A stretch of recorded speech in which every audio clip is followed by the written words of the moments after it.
கும்பகோணத்தில் தமிழ்நாடு யாதவ மகாசபையின் சார்பில் நடைபெற்ற முப்பெரும் விழாவில் சமூக பற்றாளர்களுக்கு விருதுகள் வழங்கி பாராட்டு தெரிவிக்கப்பட்டது.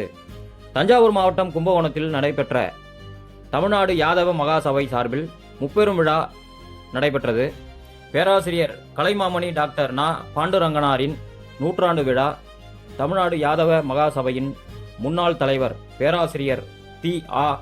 சொக்கலிங்கனாரின் திருவுருவ படத்திறப்பு நிகழ்ச்சி மற்றும் 10ஆம் வகுப்பு 12ஆம் வகுப்பு பொதுத் தேர்வில் அதிக மதிப்பெண்கள் பெற்ற யாதவ சமூக மாணவ மாணவிகளுக்கு பரிசளிப்பு விழா என முப்பெரும் விழா வெகு விமர்சையாக நடைபெற்றது. கும்பகோணம் பச்சையப்பன் தெருவில் உள்ள தமிழ் அரங்கத்தில் நடைபெற்ற நிகழ்ச்சிக்கு தமிழ்நாடு யாதவ மகாசபையின் பொதுச் செயலாளர் வேலு மனோகரன் தலைமை தாங்கினார். விழாவில் யாதவ சமூகத்தின் வளர்ச்சிக்கும் பல்வேறு துறைகளில் சிறப்பாக பணியாற்றியவர்களுக்கும் விருதுகள் வழங்கப்பட்டன. யாதவ வாழ்நாள் சாதனையாளர்கள் விருது என்.கே. கிருஷ்ணமூர்த்திக்கும், தெழுதகை யாதவர் விருது வி. கலியபெருமாளுக்கும், தகைசால் யாதவர் விருது ரா. ராமதாசனுக்கும், யாதவ செம்மல் விருது பி.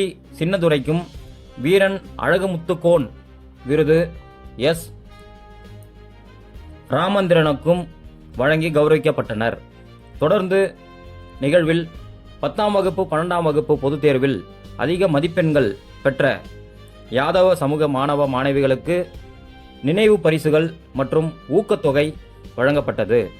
விழாவில் யாதவ மகாசபையின் மாநில மாவட்ட நிர்வாகிகள், பள்ளி மாணவர்கள், பெற்றோர்கள் மற்றும் ஏராளமான சமூக பிரதிநிதிகள் இந்நிகழ்ச்சியில் கலந்து கொண்டனர். கும்பகோணம் செய்தியாளர் ஆ. மகேஷ்.